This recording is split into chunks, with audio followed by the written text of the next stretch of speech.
It is the start of the NBA in-season tournament, and I got to be honest, I don't know what that really matters for anything, but the NBA seems to be really excited about it. There's a 7-game slate today, and maybe it at least means that there's going to be less rest situations with players. I find it unlikely. We'll see how much the teams actually value these in-season tournaments. A little bit of a wrinkle to the NBA schedule, but we got an NBA slate. That's most important. Breaking it down here, both a DraftKings and a FanDuel perspective. I've already got DraftKings lineups built out here on the screen and simulated. And then the second half of the video, I'll upload some FanDuel lineups into here, and we'll do the same thing. Sim them out and see what the exposures end up looking like. The only thing I ask of you guys, do me a favor, like the video, subscribe to the YouTube channel. If you want to sign up for our NBA package, there's a link below to sign up for everything included under one bundle here at Stokastic.com. But let's go ahead and look at the DraftKings lineups that I've built out here, starting with my number one overall highest projected lineup, which is Tyrese Halliburton, Malcolm Brogdon. We've got Kamara in here, Kevin Love, Vooch, Tyus Jones, Jeremy Grant, and then DeAndre Ayton. So we'll end up seeing what happens with some of these injury scenarios. Halliburton is currently questionable to play. He did miss the Pacers last game, so obviously if he's out, he's not going to look nearly as good. If he's in, though, Halliburton has not really seen too much of a price increase from the start of the year. So Halliburton is somebody who definitely looks like a sensible pay-up option for today. That is my number one overall projected lineup. And now let's go ahead and look at some of the individual player exposures, and I'll go position by position, starting with the point guard spot. At point guard, and I have to select position, not player. There we go. Point guard. Malcolm Brogdon, Marcus Smart, Jamal Murray. Those are the point guard position eligible players I'm getting the most exposure to. So Portland shorthanded.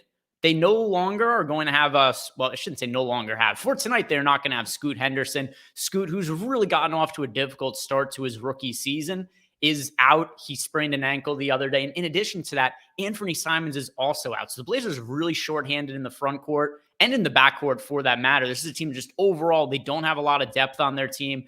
And now the fact that this team is without both Scoot and Simons, there's a lot of minutes available in the backcourt, and then it's also going to trickle down to the front court there. So lots of value on Portland. Malcolm Brogdon standing out here, Marcus Smart and Jamal Murray. Other players that I have 30+% exposure to.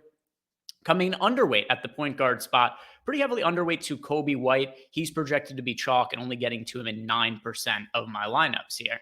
Shooting guard, we are getting to a lot of Brogdon, a lot of Shaedon Sharpe. Once again, same deal. Portland shorthanded. Makes sense that Sharpe would have to play extended minutes. And then also Marcus Smart with shooting guard eligibility. Josh Richardson. So we'll have to see what ends up happening with Richardson because he has been out for some games for the Heat. We haven't really seen exactly what his real role is going to be for this team, but assuming that he is good to play, there isn't a crazy amount of cheap value on DraftKings, and the Heat are another team that they just don't have a lot of depth. Kevin Love is questionable to play. He's on the injury report, and Josh Richardson's a guy who could play in the front court in smaller lineups. He also plays shooting guard.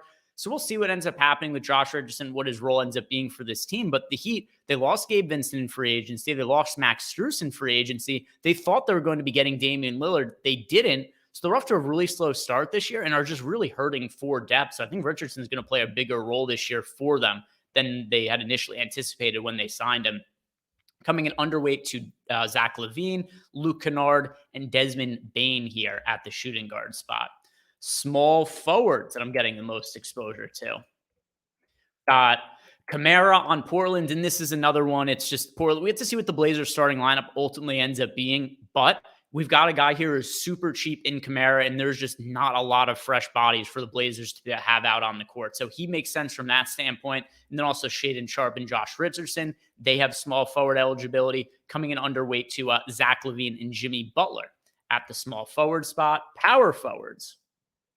Who are we getting to at power forward? Also Kamara. We got Jeremy Grant, Derek Jones Jr., Jalen Williams. Well, Jalen Williams was just added to the injury report. So we'll see what ends up happening with him. What was the latest news on Williams? Oh, never mind. Other Jalen Williams. My bad. Jalen Williams with a Y was upgraded on the injury report. Wrong Jalen Williams on the front. By the way, new NBA rule that I'm making right now. You can only have one Jalen Williams on your team. No nonsense where you have multiple Jalen Williamses, even if they spell their name differently. Too confusing when I get injury reports sent to my phone. So those are the 4 core power forward eligible players that I'm getting to. Underweight to Jalen Williams at the power forward spot as well. So while I am north of 20% exposure to him in this set of lineups, he is projected for nearly 40% ownership. So technically I am underweight there to Jalen Williams. At the center spot, we are getting to Vooch, DeAndre Ayton, and Bam Adebayo. Those are the bigs that we have the most exposure to, all of them north of 20% owned in my lineups, also overweight to all of them. Vooch is going to be very popular today, projected for 36% ownership, but he does look like a good piece of chalk. And then underweight to the field on Triple J, who is off to a little bit of a disappointing start to open up the year, hardly getting to any lineups with him. So that is a roundup of DraftKings. Now let's check out FanDuel. I've got a lineup file in here. Did I select the right one? Guessed correct. And the FanDuel main contest today, not quite as top heavy as DK. So I'll select 20% at first as opposed to 25. And then we'll see what the results end up being as we go through this.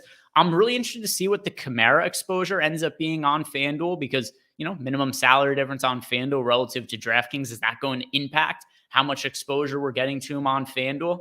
We shall see here in a second. I tend to think we're still going to get a good amount, but just might not be the same 70+% that I was seeing over on DK.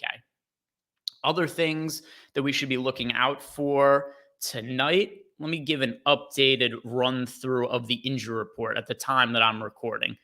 I tried to do this a little bit later in the day for a couple reasons. Number one, I had shows that I was doing with Lofty this morning. But then on top of that, also, I wanted to give myself a little bit more time to react to some of the potential injury news. By the time I'm recording this, we have Tyrese Halliburton questionable, Darius Garland is questionable, Jared Allen is questionable, and RJ Barrett is questionable as well. So those are all pieces of injury that we'll have to get more updates on either closer to lock, or if you guys want to watch NBA Live before lock tonight, I will be on it with Matt Bellman from 6 to 7:30 p.m. Eastern time.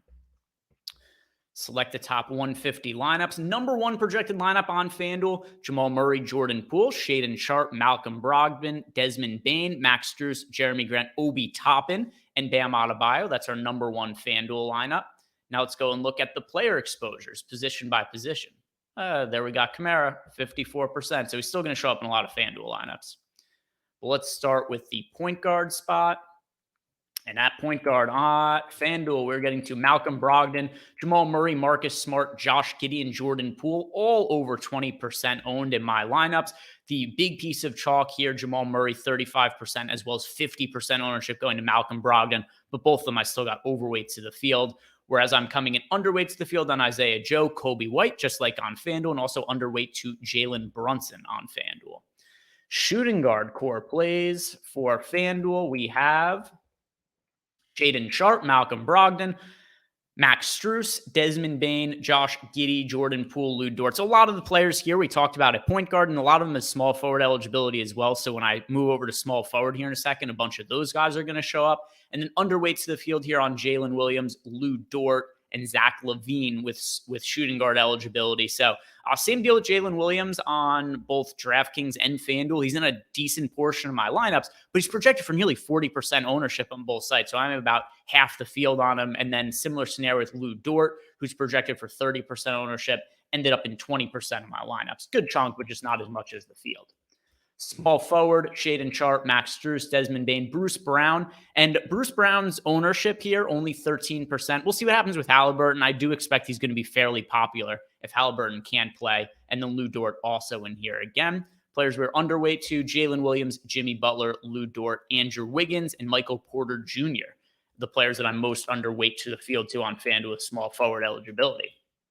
Power forward, a bunch of these players actually only power forward eligible for my 5 most rostered power forward. So these players will be a little bit more exclusive to the power forward spot. But Jeremy Grant, Kamara, Giannis, Mobley, those are the core power forward plays that I have in north of 20% of my lineups. Whereas I'm coming in underweight to the field on Jimmy Butler, Jaren Jackson Jr., Julius Randle, and Andrew Wiggins, as well as Michael Porter Jr. and Royce O'Neal here at power forward. Rounding it out with the centers, the core options to look at. We've got Xavier Tillman, who's been off to a strong start this year from a fantasy perspective with the Grizzlies shorthanded. Pretty much everywhere the Grizzlies are shorthanded, but the front court. Brandon Clark out for the year. Steven Adams out. So they just have not had very many bodies to go to. Tillman's been forced into a bigger role, and he's done well with it so far. Chalk play on FanDuel. I do think he's the cash center to play there, but also looks pretty good from a tournament perspective. Overweight to him, overweight to Bam Adebayo, and also getting to a good amount of Evan Mobley. Underweight to the field too. Jaren Jackson Jr. again. He is projected for 25% ownership on FanDuel and only got to him in 9% of my top lineups. So that is a rundown of FanDuel and DraftKings for today. I try to keep this, not too long, which is why I don't do a crazy amount of analysis on this. I just kind of let the numbers do what they're going to do. And then I show you guys the exposures that I come away with, and I hope that is valuable for you in terms of building your lineups. If you guys like this content, do me a favor, like, subscribe, follow. And then if you want even more information from myself, like I said before, I'll be on live before lock today. So any kind of updates to injuries, any other situations, we'll be covering it then. So I hope to see you guys on the show. If not, good luck and have a great weekend.